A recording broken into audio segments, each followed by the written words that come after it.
आज science and take का space technology का लेक्चर नंबर 5 है।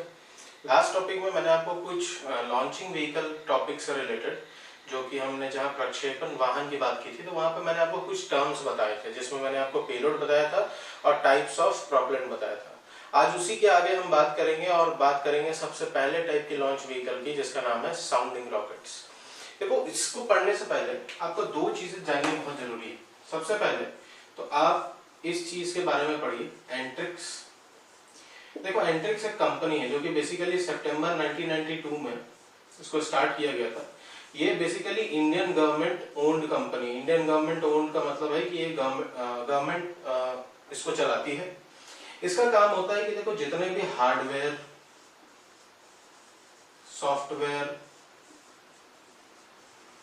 इंस्ट्रूमेंट्स, ठीक है, जितने भी यंत्र हैं, किससे रिलेटेड? स्पेस क्राफ्ट जो हम स्पेस में भेजते हैं, और लॉन्च व्हीकल से रिलेटेड, प्रक्षेपण वाहन से रिलेटेड, इन सब का अरेंजमेंट जो करती है वो कौन करती है? एंट्रिक्स करती है। हालांकि मैं आपको बता दूं कि ये जो है, इसका जो रिसेंटली स्टेटस था, ये एक मिनी रत्न कंपनी में आती है, ठीक है। सबसे पहली चीज तो ये। दूसरा कि किसी भी लॉन्च व्हीकल को छोड़ने के लिए, कोई भी लॉन्च व्हीकल है, अगर हम किसी को भी, अगर सपोज करो स्पेस में अगर हम छोड़ना चाहते हैं, हर चीज को लॉन्च करने के लिए एक लॉन्च साइट होता है। साइट का मतलब आपने नाम सुना होगा, जैसे कि श्रीहरिकोटा, ठीक है। तो आप बेसिकली जान लीजिए कि इंडिया में भी दो जो है वो लॉन्च पैड है, जो कि सबसे इंपॉर्टेंट है, जो हम इस टॉपिक में कवर करेंगे। सबसे पहला है, इसका नाम है, जिसको हम बोलते हैं TERLS, ठीक है, और दूसरा है SDHC, ठीक। TERLS जो है वो है थुम्बा। ई का मतलब होता है इक्वाटोरियल रीजन लॉन्चिंग स्टेशन। जबकि HDHC क्या है? सतीश धवन स्पेस सेंटर के नाम से ये जाना जाता है। देखो, टर्ल्स जो है ना, वो थुम्बा बेसिकली ये कहा, ये केरला में, जबकि सतीश धवन जो है वो श्रीहरिकोटा में है, और श्रीहरिकोटा का है आंध्र प्रदेश। तो मैं बेसिकली हर बार TERLS या SDHC लिखूंगा, तो आपको ये समझ जाना है कि मैं किसकी बात कर रहा हूँ, लॉन्च साइट की, कि कहां से हम ये रॉकेट को छोड़ रहे हैं। अब देखो, इक्वाटोरियल यहाँ लिखा है। इक्वाटोरियल का मतलब क्या होता है कि जनरल फॉर्म में अगर हम अर्थ को लेते हैं, तो अर्थ में ये लाइन कौन सी? 0 डिग्री, और 0 डिग्री को ही हम बोलते हैं इक्वेटर या भूमध्य रेखा। तो ये जो लाइन है, इसके आसपास से जब भी हमको सपोज करो कि 0 डिग्री के आसपास, या अगर 0 डिग्री से 5 डिग्री लेते हैं, तो 0 से 5 आपने पढ़ा होगा, डोल्ड्रम बोलते हैं इसको। तो यहाँ पे अगर कोई हमको रिसर्च करना है तो हम टर्ल से छोड़ते हैं। जबकि अगर मान लो हमको काफी और ऊपर जाना है, अलग अलग ऑर्बिट में, LEO, GEO, GTO, GSO, तो फिर हम किसकी मदद लेते हैं? श्रीहरिकोटा। सबसे एडवांस श्रीहरिकोटा ही है, ठीक है।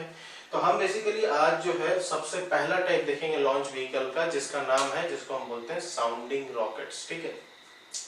तो देखो, लास्ट दिन मैंने बताया था 5 टाइप, उसमें से जो सबसे पहला टाइप था उसका नाम था साउंडिंग रॉकेट्स। साउंडिंग रॉकेट्स क्या होता है, अब इसको आप समझो। सबसे पहला टॉपिक है हमारा लॉन्च व्हीकल, प्रक्षेपण वाहन।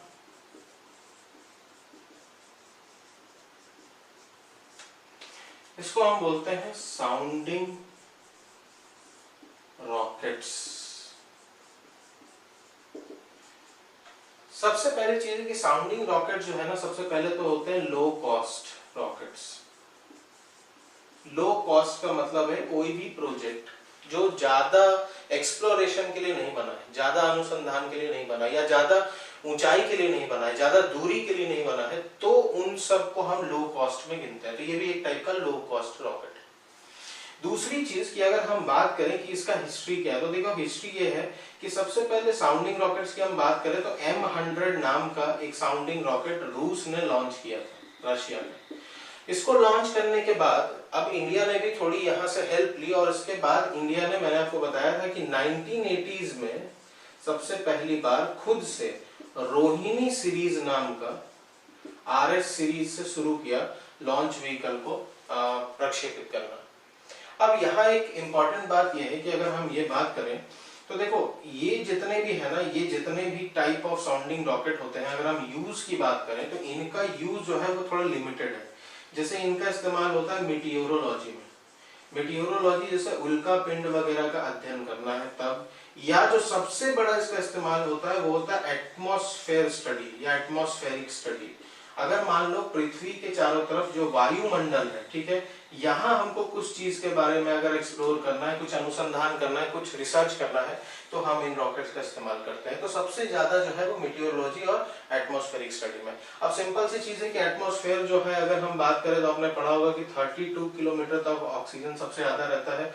और अगर हम देखें तो मैंने आपको टाइप्स ऑफ ऑर्बिट में बताया था कि 100 किलोमीटर तक कर्मन लाइन होती है। कर्मन लाइन वही आखिरी लाइन है जो एटमॉस्फेयर को, हमारे अर्थ का एटमॉस्फेयर का वो आखिरी लाइन माना जाता है। हालांकि ये कैसा है, काल्पनिक रेखा है, एक इमेजिनरी लाइन है, ठीक है। तो सपोज करो कि अगर हम बात कर रहे हैं एटमॉस्फेयर की, तो ये ज्यादा ऊंचाई पे तो है नहीं, तो इसका मतलब है कि ये जितने भी रॉकेट्स हैं, साउंडिंग रॉकेट्स, अगर हम इसकी हाइट की बात करें तो इनकी हाइट भी जो है ना वो लिमिटेड, बहुत ज्यादा हाइट तक इन रॉकेट्स को हम नहीं छोड़ते। अब हम बात करते हैं कि इस रॉकेट के मदद से हम क्या लॉन्च करते हैं। तो हम देखो अलग अलग टाइप के मिनी सैटेलाइट्स, माइक्रो सैटेलाइट और अलग अलग टाइप के जो छोटे छोटे सैटेलाइट है जो सिर्फ रिसर्च पर्पस के लिए इस्तेमाल होते हैं, हम उनको इनसे लॉन्च करते हैं। अगर करेंटली इंडिया में बात करोगे तो देखो सबसे पहले तो 1980s में अगर हम बात करते हैं तो सबसे पहला साउंडिंग रॉकेट जो इंडिया ने बनाया था उसका नाम था रोहिणी, और इसको हमने RH-75 का नाम दिया था सबसे पहला। उसके बाद और भी कई सीरीज बने, जैसे बना RH-100, उसके बाद बना RH-200, ठीक है, ऐसे कई टाइप के सीरीज बने जो सीरीज में भी आगे बताऊंगा। नेक्स्ट इंपॉर्टेंट चीज आती है कि ये जो रॉकेट है वो किस टाइप के होते हैं। तो देखो सबसे पहली चीज है कि मैंने आपको बताया था कि आपको ये चीज जानना पड़ेगा कि इन लॉन्च व्हीकल में फ्यूल कैसा इस्तेमाल होता है, ईंधन कैसा है, प्रोपेलेंट कैसा है। तो इन सभी चीजों में जो प्रोपेलेंट का इस्तेमाल होता है वो सॉलिड प्रोपेलेंट। अब याद करिए आपकी सॉलिड प्रोपेलेंट है, कोई भी प्रोपेलेंट में दो चीज होगा, पहला होगा फ्यूल और दूसरा होगा ऑक्सीडाइजर। फ्यूल वो चीज है जो एनर्जी क्रिएट करेगी, और ऑक्सीडाइजर वो तत्व होता है जो इस फ्यूल को ऑक्सीजन देगा जलने के लिए। तो मैंने कुछ एग्जांपल आपको बताए थे, अगर आपको याद होगा तो मैंने एग्जांपल बताया था, जैसे पोटेशियम परक्लोरेट, ये एक टाइप का क्या है, फ्यूल है। ऑक्सीडाइजर अगर हम बात पोटेशियम परक्लोरेट जो है वो एक टाइप का ऑक्सीडाइजर। अगर हम फ्यूल की बात करें तो लास्ट वीडियो में मैंने आपको बताया था कि फ्यूल में जैसे हम इस्तेमाल करते हैं एस्फाल्ट का, ठीक है। तो यहाँ पे सॉलिड प्रोपेलेंट का इस्तेमाल होता है। करेंटली अगर इंडिया में बात करोगे कि कौन कौन से टाइप के अभी यहाँ पे साउंडिंग रॉकेट्स हैं, तो देखो साउंडिंग रॉकेट में अभी हमारे पास 3 प्रोटोटाइप है। अब ये 3 प्रोटोटाइप कौन कौन से हैं वो आपको याद रखना बहुत ही जरूरी है। सबसे पहला है जो हमारे पास, उसका नाम है RH, ठीक है। RH आप लिख लीजिए सबसे पहले। तो सबसे पहला RH-560 MK2। MK2 का मतलब आपने नाम सुना होगा मार्क 2, मार्क 3। उसके बाद आता है RH-300 MK2 मार्क 2, और फिर उसके बाद आती है RH-200, ठीक है। इसमें मार्क 2 नहीं है, ये RH-200, RH-300 मार्क 2 और RH-560 मार्क 2, ये 3 टाइप के अभी करेंटली जो है हमारे पास साउंडिंग रॉकेट्स हैं, ठीक है। अब इनके अगर हम स्पेसिफिकेशन की बात करें कि किस किस टाइप की स्पेसिफिकेशन है इनकी, तो देखो सबसे पहले तो आता है इनका यूज।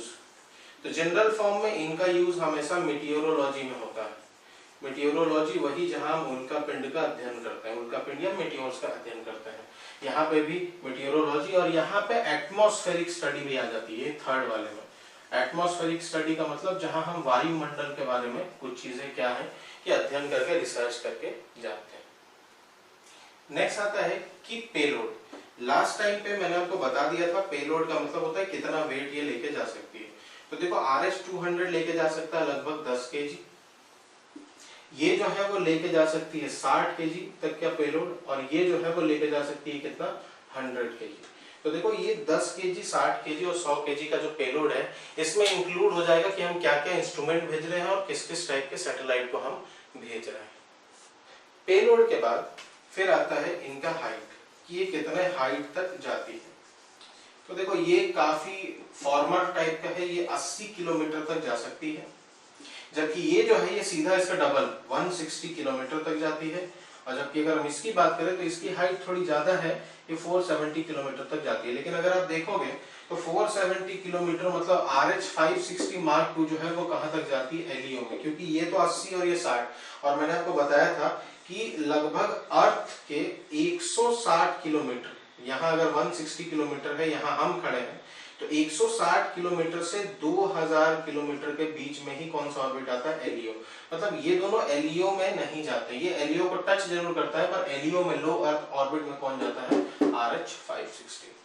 अब अगर हम बात करें कि इसमें लॉन्च साइट क्या है, कि इसको कहां से लॉन्च किया जाता है, तो देखो बेसिक फॉर्म में ये सिर्फ एक मात्र है जो टर्ल से लॉन्च होता है, TRLS, जो कि अभी मैंने बताया था थुम्बा, जो कि केरला में है ये लॉन्च साइट। जबकि ये दोनों कहां से लॉन्च होते हैं, SDHC से, और ये भी कहां से लॉन्च होगा, SDHC से।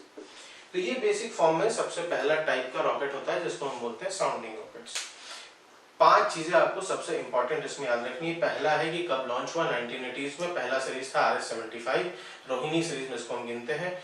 और साउंडिंग रॉकेट को हम और किस नाम से जानते हैं, तो हम इसको रिसर्च रॉकेट भी बोलते हैं, अनुसंधान के लिए इसका इस्तेमाल होता है। तीसरी चीज है कि किस टाइप का है, तो सॉलिड प्रोपेलेंट इसमें इस्तेमाल होगा। चौथा है कि करेंटली कितने वर्जन है, तो 3 वर्जन है, RS-200, RS-300 और RS-560। नेक्स्ट आता है कि इसके लॉन्च साइट क्या है और इसके हाइट और इसके पेलोड क्या है। अब हम बात करेंगे दूसरे टाइप की, जबकि मैंने आपको बताया था कि लॉन्च व्हीकल में पहला टाइप तो साउंडिंग रॉकेट था, और दूसरा टाइप कौन आता है, SLVs। SLVs वो है जिनको हम बोलते हैं सैटेलाइट लॉन्च व्हीकल। तो आइए अब इसके बारे में जानते हैं। अगर हम SLVs की बात करें तो देखो SLV में क्या है कि इसका भी अगर डेट देखोगे तो अप्रोक्सीमेटली आपको इसरो के साइट पे अगर आप देखोगे कि SLV पहली बार हमने कब डेवलप किया, तो इसका जो डेट वो आपको दिखाएगा जुलाई 1980s के टाइम पे।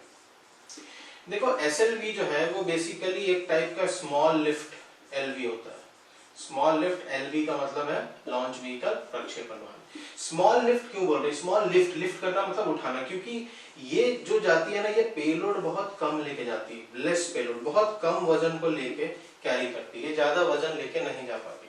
अब दूसरी चीज क्या है कि ये ना बहुत फॉर्मर वर्जन था, इसी का जो नया जो एडवांस वर्जन है उसमें आते हैं GSLV और PSLV। लेकिन ये हम नेक्स्ट वीडियो में देखेंगे, अभी तो फिलहाल हम सिर्फ SLV के बारे में जानेंगे। नेक्स्ट चीज अगर हम बात करें कि इसमें पेलोड कैसा है, लेस पेलोड, और पर ये कैसा होगा, फ्लेक्सिबल होगा। फ्लेक्सिबल का मतलब है कि डिपेंड करेगा कि हम किस टाइप का मिशन या किस टाइप के लिए हम इसको लॉन्च कर रहे हैं। नेक्स्ट चीज आती है कि इसकी हाइट कितनी है, तो देखो इसकी अगर हम हाइट की बात करें तो ये अप्रोक्सीमेटली 400 किलोमीटर तक जाती है, 400 किलोमीटर। अगर हम 400 किलोमीटर की बात करें मतलब ये कहां तक जा रही है, LEO, लो अर्थ ऑर्बिट तक जा रही है। नेक्स्ट आता है कि सबसे इंपॉर्टेंट चीज कि इसका भी लॉन्च साइट क्या है, हम इसको कहां से लॉन्च करते हैं, तो जनरली इसको भी लॉन्च कहां से किया जाता है, SDHC मतलब श्रीहरिकोटा, जो कि अब कहां है, आपका आंध्र प्रदेश में। अब देखो इंपॉर्टेंट चीज क्या है कि जो मैंने अभी आपको साउंडिंग रॉकेट बताया और SLV, ये दोनों के दोनों सॉलिड फ्यूल पे चलते हैं, दोनों के दोनों में सॉलिड प्रोपेलेंट का इस्तेमाल होता है, दोनों में।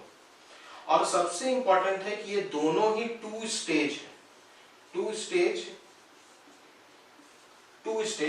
Launch vehicle. अब 2 स्टेज का मतलब क्या होता है, तो 2 स्टेज का मतलब ये होता है कि इसमें जब फ्यूल जलता है, इसमें जो भी ईंधन का प्रज्वलन होगा ना, वो 2 स्टेज में होगा, फर्स्ट स्टेज और सेकंड स्टेज में। एक ही बार में ऐसा नहीं होगा कि पूरा ईंधन जल के खत्म हो जाएगा, फर्स्ट स्टेज में जलेगा, उसके बाद क्या होगा कि और एक्स्ट्रा बूस्ट बनाने के लिए और ज्यादा स्पीड, ताकि वो ज्यादा हाइट अटेन कर सके, तब सेकंड स्टेज में फ्यूल जो है वो जलना चालू होती है।